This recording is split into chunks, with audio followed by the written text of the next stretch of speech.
how come the Megillah that we read is called Esther and not Mordechai or some other title that has something to do with the Purim story?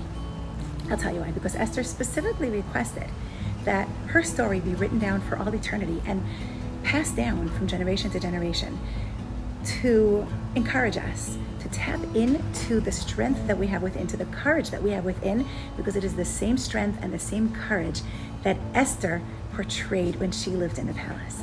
What is that strength? So Esther could have very easily seen herself as a victim. And I think in the beginning she did, because she was trapped, she was alone, she was forgotten. And she could have used that as her identity, but she didn't.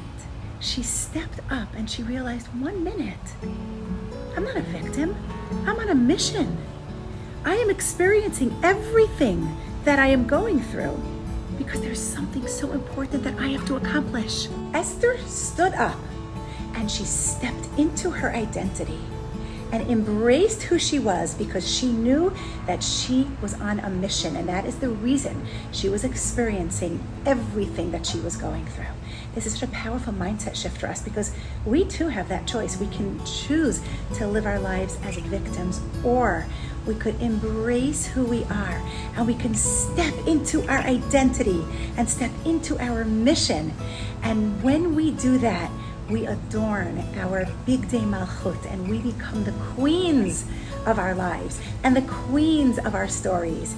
And we get to change our story and we get to create our history, just like Esther Hamalka changed history by creating her story of stepping into her identity and embracing who she was. So as we approach Purim, remember who you are.